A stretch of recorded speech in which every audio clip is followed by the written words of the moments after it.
mai pele o toe e anisi o lo au ainga. O I lātou nā ele I whaoraina. O lo tama, o lo tina.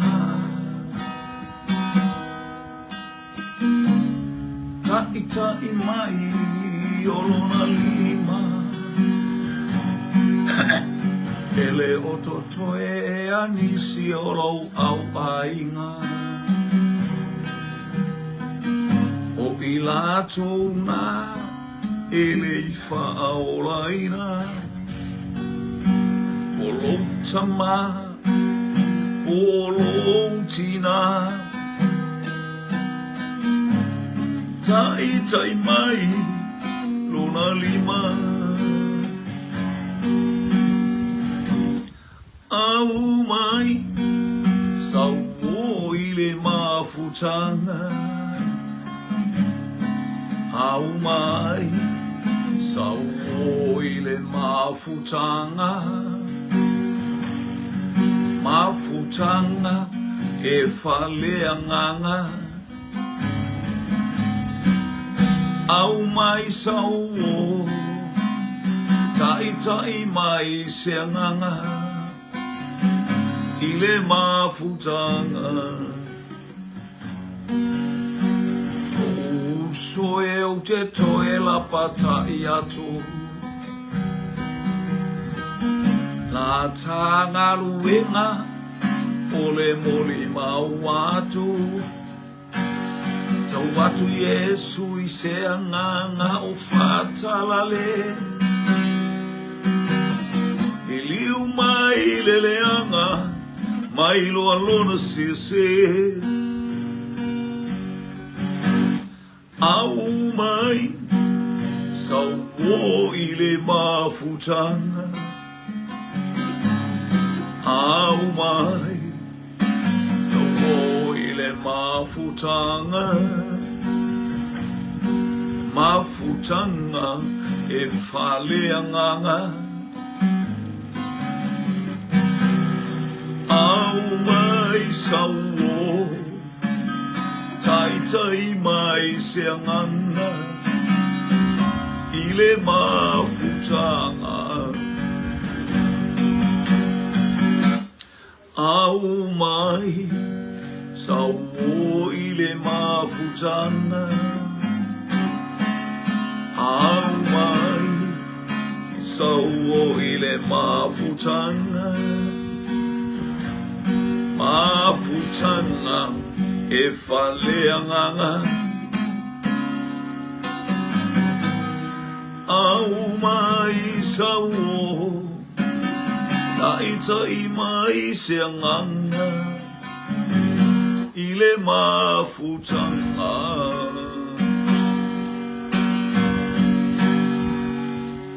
Ia lava elo mātou tu mai ni te heo fo I le whaamanu ma le whanetanga o mātou loto e mamanu ma sisi e se lava oe. Ia le porokala me lau whanau le nei vahenga o le auli e whafte e mātou loto I le aula bea I ma le auta I ta I o lau fio le malosi ma lau whaamalo whafte sa mātou lungo lela sa manutia I mātou I o a o lofu ma sau sau mai le toto le tama I māmoe. E mātou te malolosia I pia e le au noa. Ia mātou bala au ia leanga le ma le pa ia la au fio. Ia I watu mea uma I lo I inga le atua le tama. Le atua le alo le atua le anganga. Ia tato ma la au fio le pokala me la au whanau le I tu aso. I umea uma I lo vi inga ona o Yesu. Amen e ma amen e.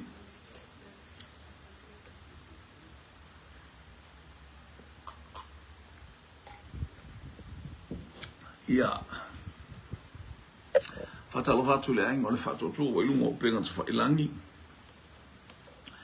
Hallelujah. Ia I leanga le leima le pa ia le atua isi o tātou ainga. Ia fatalo fatu leanga ima isi o tātou ainga. Hallelujah. Siri Jeremiah. Hallelujah. Vi ia le lii ulu ainga. Susana Fetalainga talo falatua. Hallelujah. Vi ia le atua ili nei vaenga te aro peta pele masina. Anthony Tanuasa malo le soifo malo fo inga lue le nei tae au. Ia o te lo Samoa se fia ia te oe. A o iai fo i tātou manu tae au. Toi wha malosi ai fo ia lau tātou o mai fo i lea vaenga. Ole. Swing o tātou polo kalame ia polo tātou iai ile. Polo kalame masani fo i tātou. Ai mainu e mamao le ala ia si tātou wafe ane.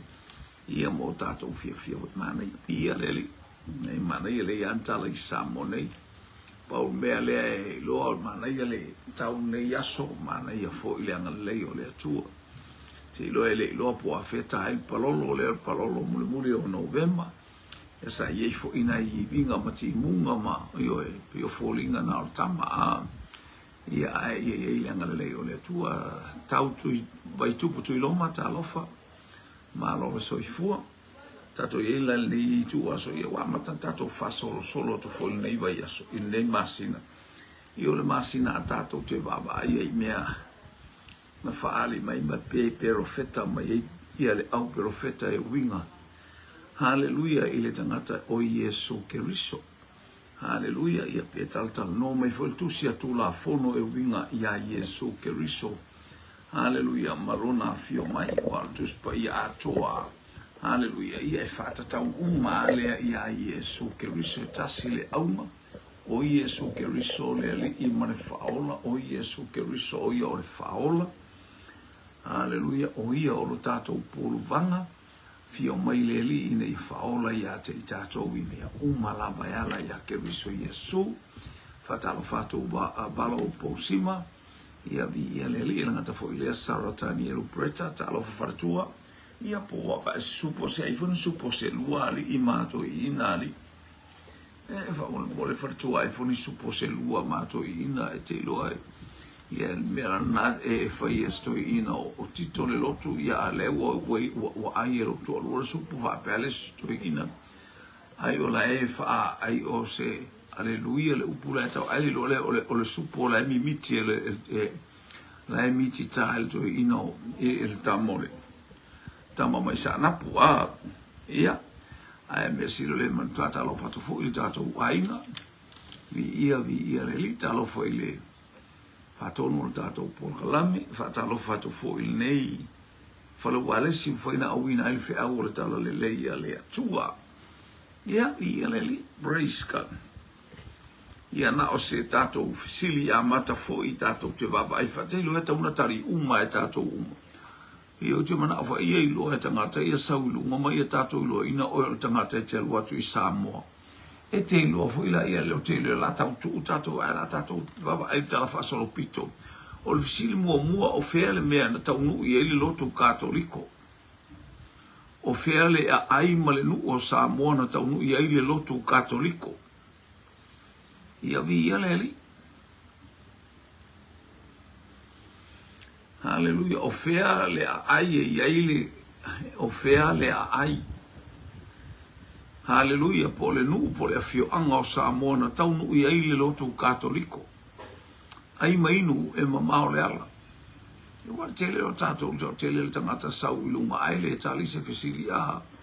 I ai a ngā fo i le me e tatou tali ato ai nei fesili a. Vi ia leli. Praise God. Hallelujah. Ai mainu e mamao leo. Le ala. Tātou fisili mua na o whea le ai ma le fio anga. Na taunu mua i ai le lotu katoliko. Roberta Pelmasina ta lofa lava via leli.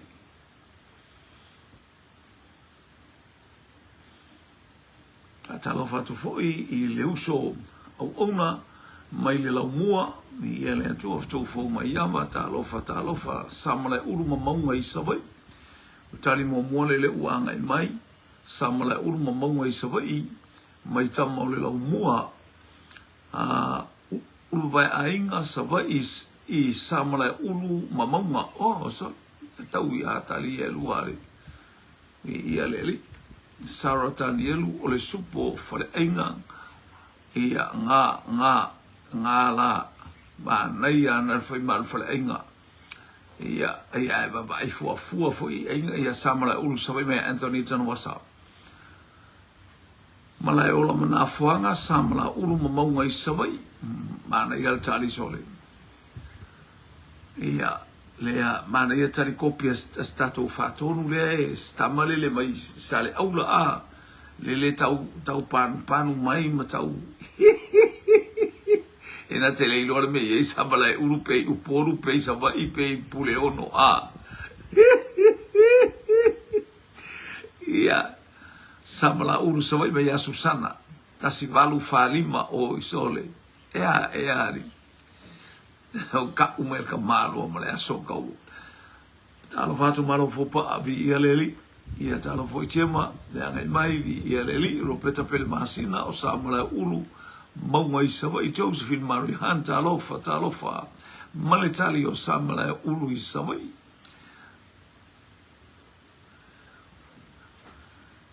ia malu leo te ula vale ala na ula vale o na wefa pe ana ula vale na ula vale lo leo to mai ia lo tu sta mare na tele lo le me ia ile me ta wo le me ta wo le ala tele ma maunga i sawa ai sau sale aula na tele iloina ia so ia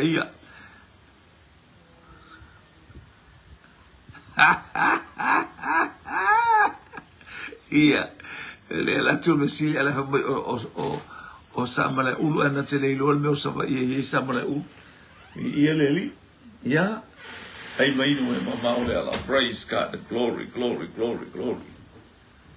ia ma lore tali tali le tato ofisili haleluya ia o si aile le pe ona au mai ai ia o samala ulu ia maunga i savai i le ala tele e ta ua fo le aile ta o le ala tele o sa o asiuso sa o le katoliko Haleluya, safa ia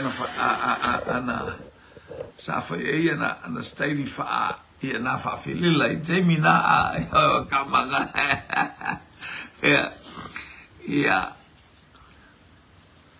ia le oto ia ofea le mea talo festini haleluya sa tauna efsilia ne ile angelu tau ia so ia na la talatatu ia ut fala velave na faile tausinga to ina ia ofea le mea na fatu wai pele le ekalesia haleluya o le katoliko ia le atua praise God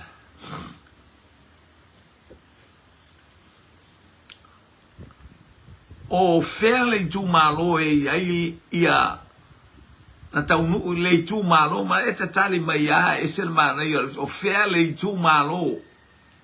o fairly tu malo o Samoa ai le mena taunu ai le lamo sa po le lotu taiti ia po le efakasai Samoa o fairly mena taunu ai le efakasai Samoa o fairly tu malo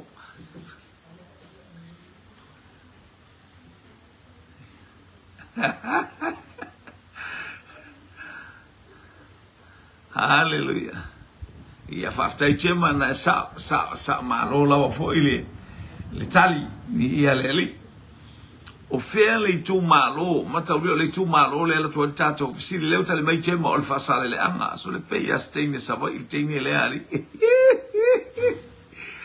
ia se vai po sa o mai tene le mai o le fa sale le anga haleluya o fairly tu malo na mua taunu ia i samai le la mosa po le efakasa ia le usau o matavai le watali mai o matavai o God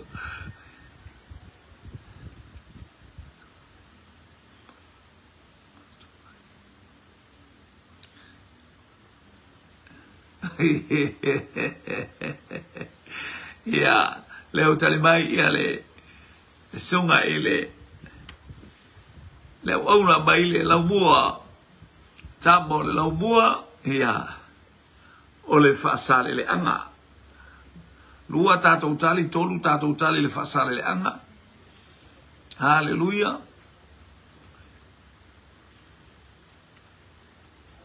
Whasare le anga numero tolu. Ia. Ia, mana ia. Oh, ia le li. Koni fesi no moa, talofa, no moa, talofa lava, niwa moa.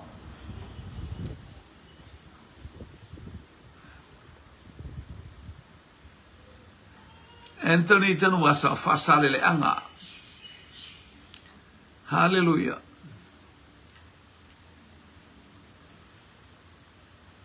Ia, whetu fau mai awa o le tua tane.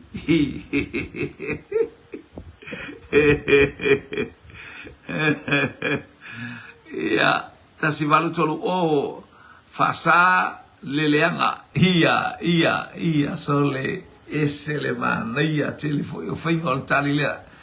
Naomi tua sivi, le o malama si lo matua le tato i le fesili. E le o whai atu e tau mai se nu, na whai atu le tu malo, e le se tu malo le me o sapali, o le o fio anga. A o le fesili, e se le mana i o le tangata e matuama atila na whaalongo, e sau sa o fuilta. A le po feala le tamitami le ko inga, tutuila tula fono talofa, malo fo pa a whasale le anga, Susana Fetalinga, ia whaarupenga numero 5, ia le wale whasale le anga e whaarupenga numero 5, a Josephine Maria Hunt, whasale le anga, tali le tātou fesili. Ua tali le tātou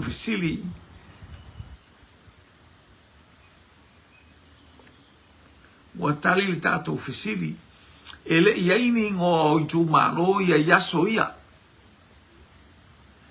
Ele iaini ngo i tu malo ia yaso ia. Hallelujah. Ele iaini numero tasi, le ini numero lua, le ini numero tolu, le ini numero fawa, le wa numero 5, nei fasale le anga. Hallelujah. O mea o fatu e i whainga apolo kiki e alungei po e fatu talofa.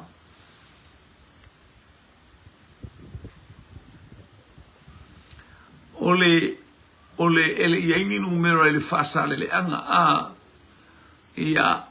ole tu malo o fasale le anga le wata ole ale sa ole le angelu tau ole ngona ole tu malo o fasale le anga fasa stangata le anga na la tu ia na le tala le ia le wa abatu ia ioe na o tala le ia wa tu ia fasa stangata le anga ropeta pele masina fasa le anga ia o sa o la tatou tani fasa le anga la ngore ngoa le o so i fo mai molo mai falo ngo walu le ale ngoa le ile mafua anga na fasa le anga awana i toe ala tu se mea le anga. Hallelujah, on to taua mani misa, on to yeni me leanga ai pe ole nau ta inga i o to ina na fai mo ile tu malorea fa sale leanga wa te fiwa sa ili po fioso mai le me fa sale leanga ele ima se winga le me ole fa sale leanga ia na ono le tau nu mai le lotu pe wa pa ia ai savai pa ia ima sa mo ia na wa matan tau nu mai ia na fai mo ai ia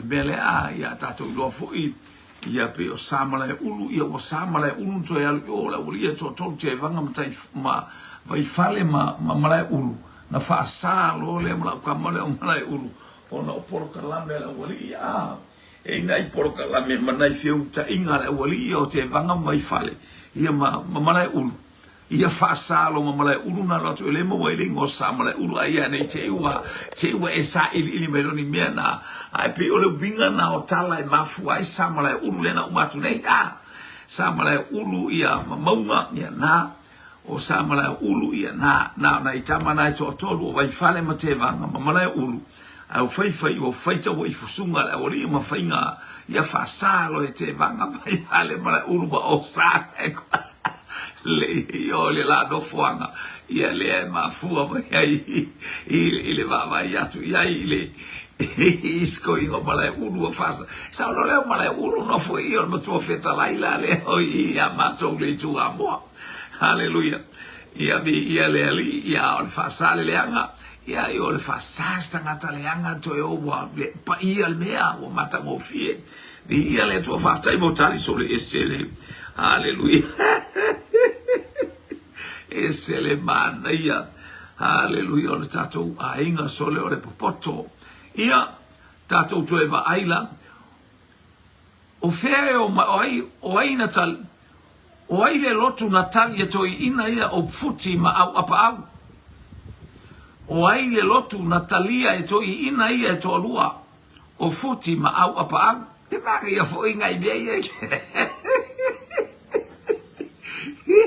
matau leo te vanga mai fale sa a o mano maluasi ufanua i fasale le anga i sapali i o la tau le na talia le lamosa ia o te vanga mai fale na pa utonu iai le winga o le katoliko a oai le na talia oai le lotu na tali e futi ma au apa au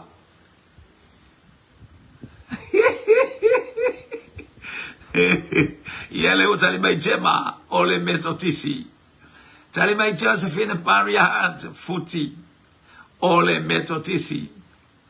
Hallelujah. Ai mai no e mama o le ala. Praise God. Hallelujah. Glory, glory, glory.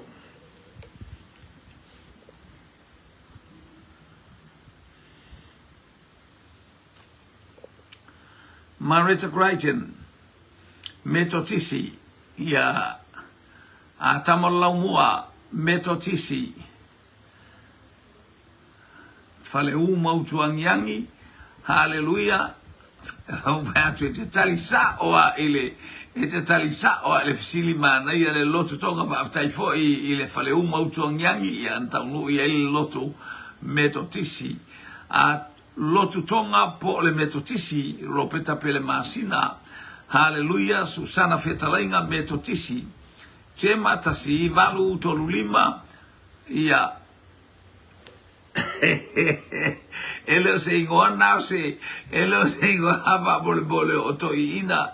Hallelujah. Ia faftailo no bingo o le tau mai tau sanga tau no mai le loto no venga la loto metotisi Anthony Tanuasa loto metotisi Maria Felice talofa ia se mai sio tato ainga. Hallelujah. Malo fo pa a loto metotisi mane fi tato te manatu ai fo ia tulanga o ia porokalame ma ia porokalame vi ia lele I praise God. Ia hallelujah, hallelujah, hallelujah. Praise God.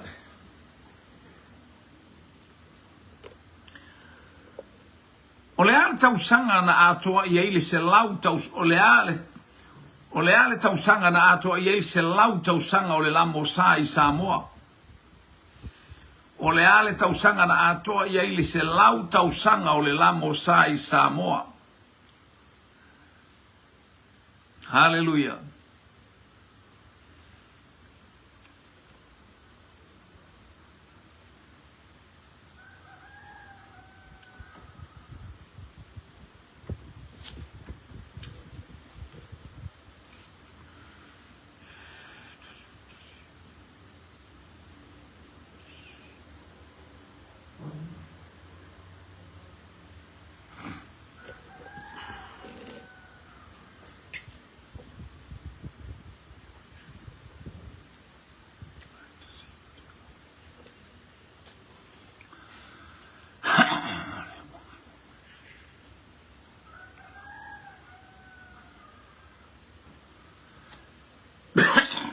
Hallelujah.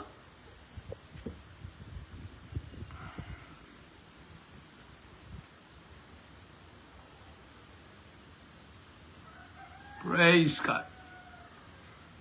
Pape mai te matasi vai valima. Ke tufu mai ama. Hallelujah. E wona mai tonu o lau mua tasi va tolu o. Ikaele tama sale aula tasi va tolu o. Anthony Tanuasa tasi va tolu o. Chema tasi valu tolu o. Malo faupa tasi iwa tolu o.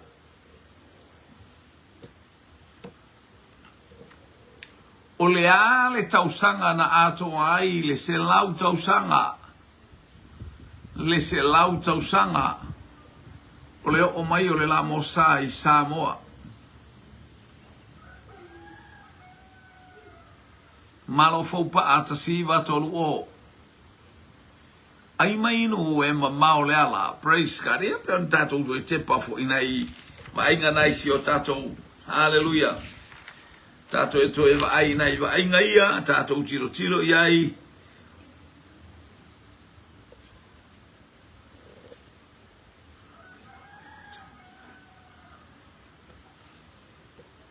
Susana Fetalainga praise ka tasi iwa tolu o Ropeta Pele Masina tasi iwa tolu o ai mainu e mamao leala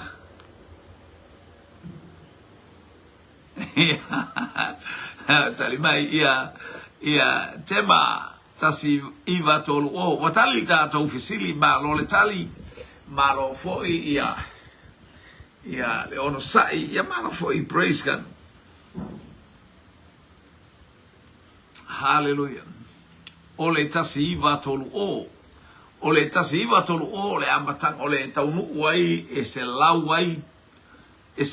wai tausanga o le taunu mai o le lotu, hallelujah, la mosa ia o le ngwale sa ia i momoa ele ia i whaputonga le tua ele i, hallelujah, pe le wasui mai Congregational Christian Church in Samoa, Marita Crichton, hallelujah, tasi iwa tolu o, sa o le lei a ua a toa ili se lau tausanga, tasi valu tolu o, ili tasi iwa tolu o a toa le se lau tausanga, ia le o tātou wa yatu i le anga le lei o le atua, ia ua savali vali atu le tala le lei, hallelujah, i le toe a orina yaso ona o lea, hallelujah, toe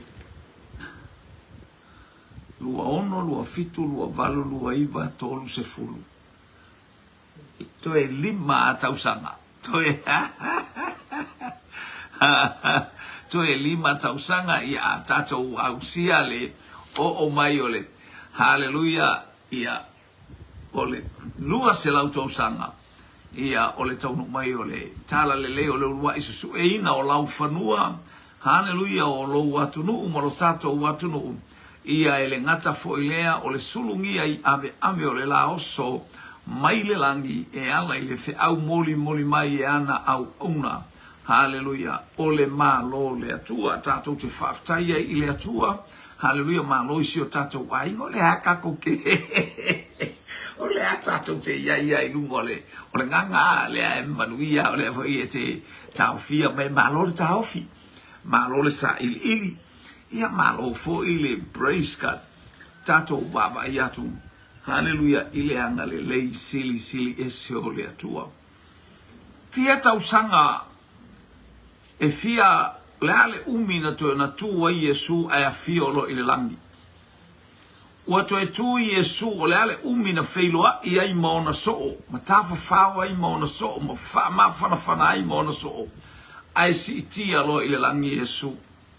Fia aso, e fia aso na toe talatala no ai Yesu maona soo, fe wha malo si ai, hallelujah, ia ona a fio lo leo Yesu i le langi. Pe on fa mea tu se ngā luenga o Yesu le nā ua afio atu, o lona afio atu e whape nāno nā afio mai, e wa ai ai mata o tangata e tō tele. Ele mea ngā ele lei e iso le la e ilme wa se ngā sole. Io e wha manato atu a sole la wa malo Naomi, ia malo lava le wabai wha le lei. Ia le o tale mai Josephine Mary Hansen, fast fulu.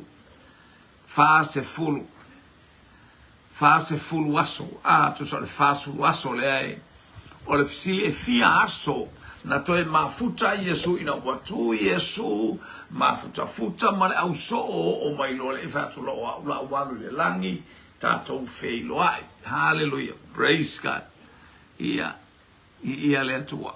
Jema fast food fa por fulu is equal to 50. Oh, Anthony tan wasa fast food waso. Mike fast food waso. Ropeta pele masina se full waso. Hallelujah. Praise God. Li. Josephine Maria Hunt fast food waso. Malo fopa fast food waso. Li. Hallelujah. Praise God. Ai maino e mamao leala.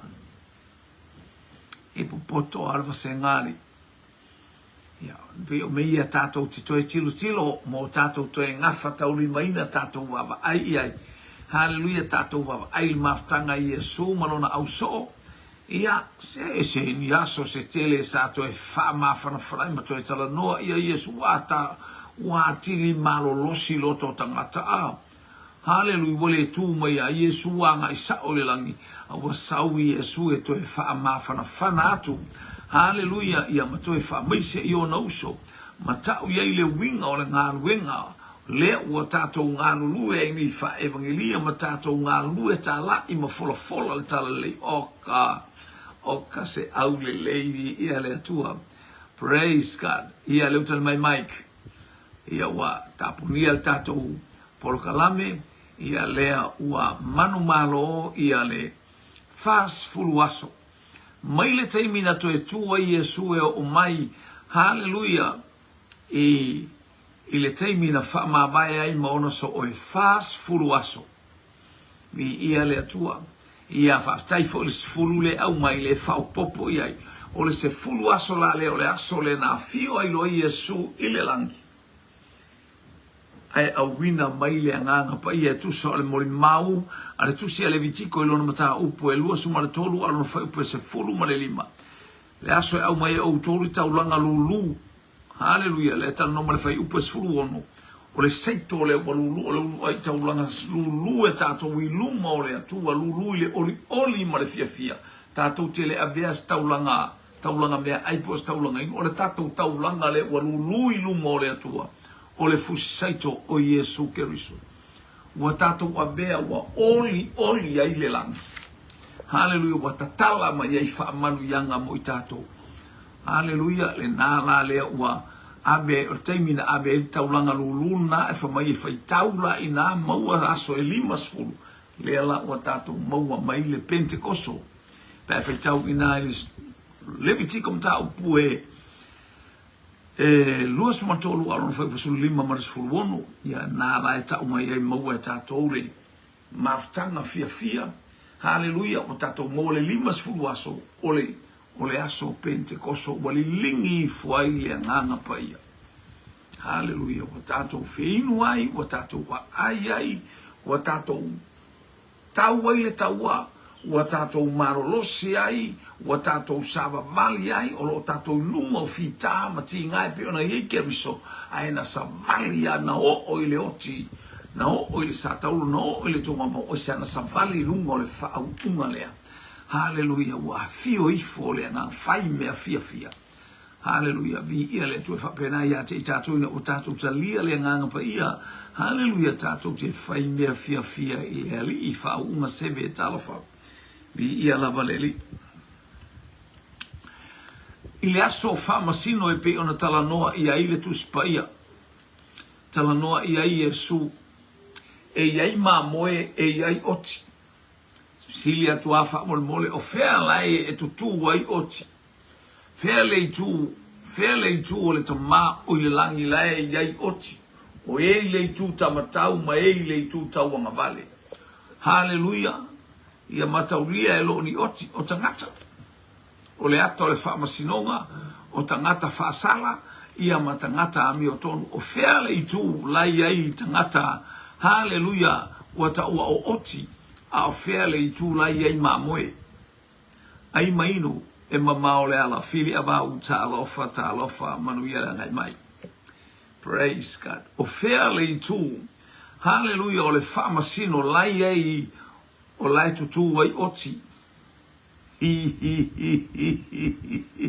Hauoi mana ia moi malo amo sa talo palo sungare au na mai porua ia vi ele tua ia bo fesa e wo se biolo ia vi ele tua lo fatu hallelujah eu te loa o mai lau praise God manuia mato o sa moni vi ele li lo fotele atu vi ele li manuia lau lunch hallelujah o fairly tu o le famasino o iai oti o le tu tamatau po le tu tau nga vale ia ta lo fa lo uso mai hallelujah mai Seattle mai America ta lo fata vita manu vi ia le li malo le soi fu ne ia fia te auto ia po nei fo ia o uli mata mo fi po ta le fa pe ta lima ia te auto ia fa ta lo fa ta fa ia le li ia le ngale o le atu mai le pa ia le atua le ua tali mai le ona mai hallelujah ia mai pitone ia potamo le laumua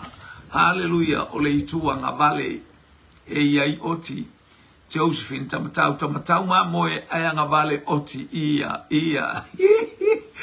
ele ilo esu sanga de betu ai vi ele tua faftai vi ele tua hallelujah oti nga vale le fa mai after for mayama hallelujah oti le tuta nga vale hallelujah ma moe tau matau ia Naomi hallelujah ia anga vale oti tamatau ma moe ropeta pele masina ole tuta nga vale ole tuta nga vale oi ole fa pe ole tuta nga vale ole atua ia oti sa ola ia mana ia e o mo watu le nganga ole tali faftai hallelujah ole tu tawang oti ole tu tawang vale Anthony tanu wasa moi malo hallelujah I tu tawang vale oti malo le tani malo fo pa anga vale oti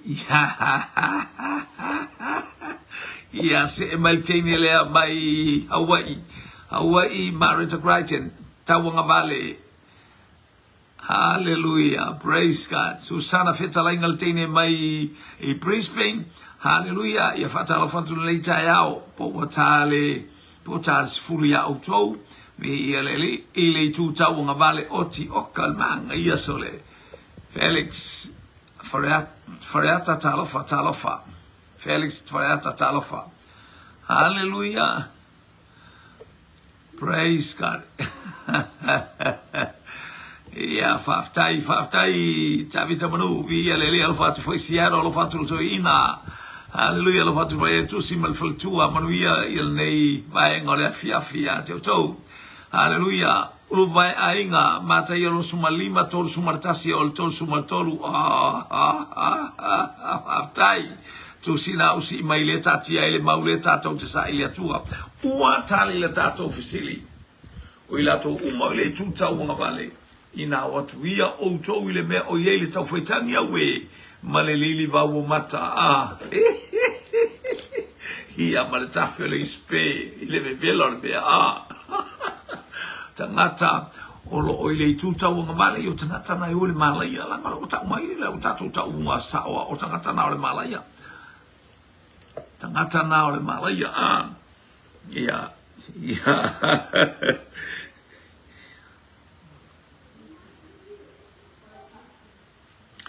o fea na turi ai e Yesu o na soo e tatala mai ai le asini. O fea na turi ai e Yesu o na soo e tatala mai ai le asini. Ia. O fea le nuu lea. Ia. O atu ia utou lea ai o lumana. Hallelujah. Praise God. Le Yesu ole ayo lumana itatala le asini. Ia. Praise God. Hallelujah. Afayane seisi fa umana o ia ile ali. Ia le ali. O e tau mo maile no una le o e tau mo maile no praise God. Ia Marita Crichton Petania. Ia Gemma Petania I pete fake ia o petania ma pete fake vi ia leli o aia tu fatasiano ia lua Aula le me e mo lunga le si ai pe tawalu anga i lunga le mati ele si ai e no fatu le si ia Petania ma pete fake ai mai no e mamao le ala mai ate ma Petania ma pete fake ropeta pel masina o Petania. Hallelujah. Praise God. Ya Susana fitalainga Petania pete fake malo fo pa a Petania. Hallelujah.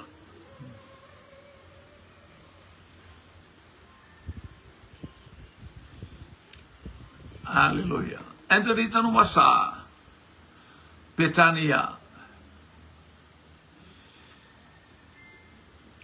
Sana peniata faifa talofa. Moi malo amosa talofa. Hallelujah. Maletali o Petania. Hallelujah. Manuia for time to tell you what's well ngadwinga. Hallelujah. Praise God. Praise God.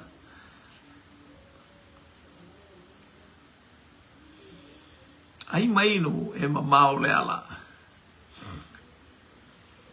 Ia leli. Ulu vai ainga Petania. Ia. Ana ia tali o tato maua o Petania. O Petania ia. O Petania lenta talai. Hallelujah. I tuma lone i tolu. Galilea, Samaria. Hallelujah. Mayutaya. Ile taime o Yesu. Waftai ulu vai ainga. Maritali Petania sa olelei. Taime o Yesu Geriso. Hallelujah. O nasina vaenga leo tatu tali le nei te wa mavaya tu tali mana ia to e vatu sina fa mama titi. O le wa tanu Yesu I Petania na tuli le Yesu ile a ai o lumanai. Hallelujah. Ale tali ale le tele dato o Petania. Ia praise God on família o tanu I Petania ona sent le Yesu ona so ile a ai o lumanai. Hallelujah. Matau le ai le na tua Yesu matangi. Yerusalem mai. Pe ana e loe oe ona po e te manuiai. Tu sa o I le iai le asini le no notia.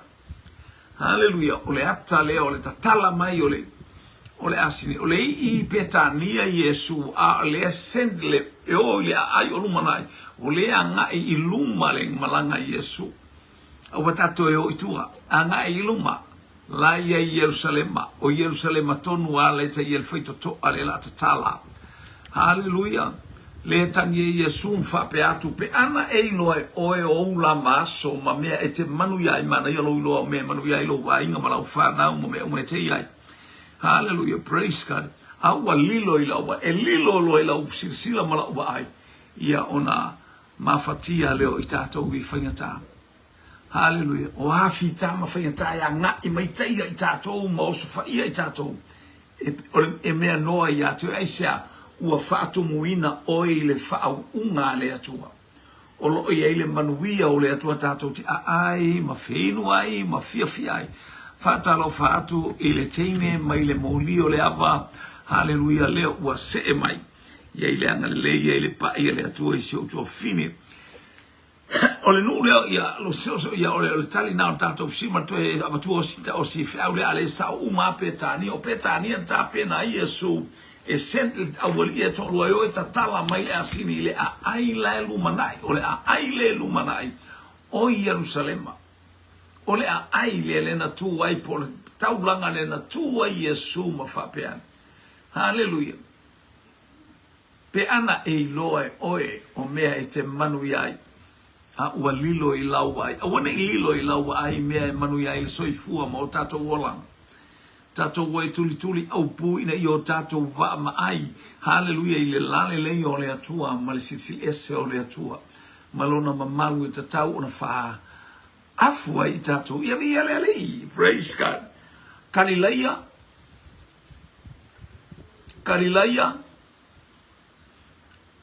Samaria. Mayutaya o fea o I tu malo ia le ai o Jericho la ia I totonu le ai o Jericho le na nofo ai pati mai o Yesu e alo fa bayata le tanga sala la tau fiofi la wali ia akuri ko alko le ma fofa Yesu lo fa mai Yesu o le la usa mo le wa uso le mana ia la le tini le mai I molio le apa le usa ulalo alo fatu si au anti anu uri sunga ia le tini le mai America Samoa el molio le apa I la uli le usa ulalo maritato supo anatomia Saualo matua ma le wahu sup sole tele no ma imato ni le lo mato fa supo le wahu na o mai ai ato ma nga oli sol po ato nga fainga nga o har so na ko nga fainga lo ke va kia ole o fa supo le wahu wa mana ya o feo nei ai o le tolu le ai le taimi o Yesu Galilea Samaria mai utaya o feo le tu malo nei e tolu ai le ai o Jericho. Ia, leo tali bai tabo la bua Samaria. Marita Crichton, Samaria. Ia, telo talo no atu ia Nasarena le tonu wa ai ia. O Nasareta I tonu o Galilea. Hallelujah, praise God. Ao ngā tonu ai tu malo ia. Hallelujah, Galilea, Utaya, ma Samaria. Ia ona po fela ai Jericho. Josephine o Samaria. Hallelujah. Tali mai foi malo fo pa Samaria. Yesu tata awolo te ola me te mana oi. Oi a popula o gei baka. Yesu fia popula o kabaka. O abaya bo aili. Mana yalo ilol belelen fa pula I maton tamalole. Hallelujah. Mana yalo ilo tonu le ailen fa pula I mata. Hallelujah. Ia fai fo ima fai male. Hallelujah. Ba yelo se computer mele e wa mala ko le fisiliana o mi. Ia ba ai fo oi fasi oi. Ba ko ge sala e fa unga seve o Samaria. O feo nei ayetolu Samaria, Galilea, Mayutaya.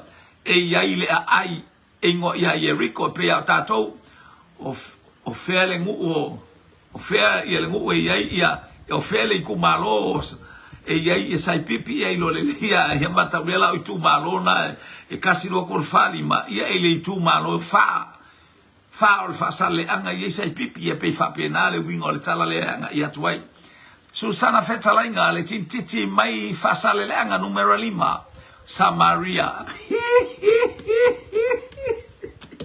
Hallelujah. Anthony Tanuvasa. Hallelujah. I mai utaya. Ia lele la wasau male teki so oka okai. Lele wasau male teki so ia awane ngalo ya te o le nei vai yaso o le nei masina e fa manatu ai le aso faftai o America ona ole taimi na tumu ai ia le mele ta o le pipi o le manu le sa manu lele na ulua iwa ai lau fanua na fa manu ia I la tu no lato no lato la sia le motu le atunu o America. Hallelujah. O le teki ia le ufa teki sobo ia lo matuale nei va en ora soka oka awale usu wa sala. Hallelujah. Hallelujah. Praise God. Ia vi ia le tua watali tato fisili vi ia le li. Hallelujah. Tato fisili le watali o fele tu mano ia Jericho.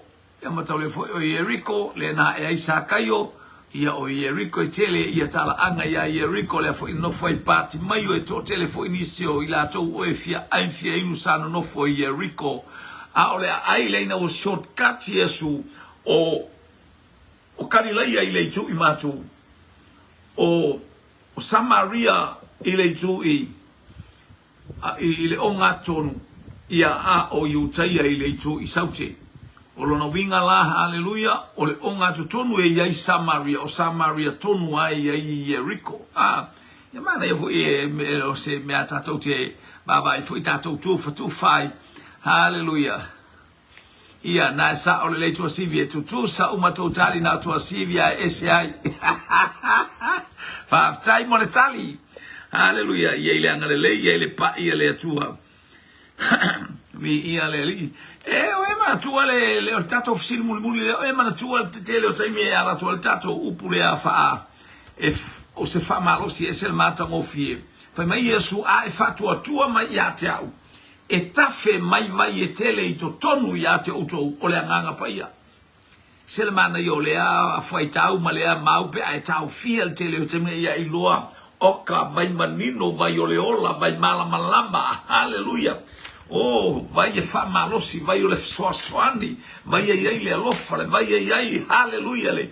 Abi esoleita le loto fa mangalo e tafe mai to inga vai e tonu ia te tatou. Fa mai e su e tafe mai vai e tele to tonu ia te utou. O le atu tusi la ye le maulea. Po e manatua.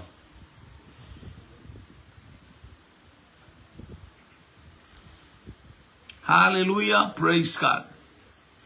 Waina te loa o ai. Hallelujah. O le ale tusi o iai tatou maulea. Mare tatau lolo, famle atu le atua, ile ainga le maisiero, I al faltua, hallelujah, to ina mo le faltua, por so mal faila utusi malole. Hallelujah, le awel nei vaenga ole auli le foi savatu al faanga ia tabita manu, ia le li, mo olua, ia le wa tu le wanga mai lunga o tatou pol kalame, ia angale le atua mapa ia tu le atua. Hallelujah. Ia le atua, praise God. Ia tafe mai vai e tele I to tonu. O tau mantua ina o fea tonu. Hallelujah, le tusi le masani ano la unga ai ma batu ai si I al tusi le tele o taimi. Ele ngata foi le o tato ofisili. E sel mana yo tusi le pe tau fia tele o taimi o le upo e tafe mai vai e te fa pe kai kai lengi vai o kafe aku ya kaika. Ale o fa mai Yesu a fai o ina a fio le nganga pa ia I tonu ya te tato. E tafe mai vai e tele I to tonu ya te tato. O le iai o le nganga pa ia na te fea ua mai le taimi e ke be kika ia e au mai ele atua le winga o le fa pale e au mai ele atua le winga o le ono sai o e tau mo mai tusi lo ai nga vi ia le li I o tata ofisili muli na muli atua I fo ile nganga fa taimi le nganga fa malo le tata o polo kalame ia ona o le sa ili fa tai fa tau tusi pa ia fa tai ana pongi ia fa tai fo I va ia tu ile atua le fa pe mai o le Ioane tolu fa upe tolu su Ioane fitu fa upe tolu su male balu Maya Anthony Tanuvasa. Hallelujah. Ioane fitu fai upe tolu se fulu male balu. Ana tongia le tengo le moli o le ama. Ngā ruenga.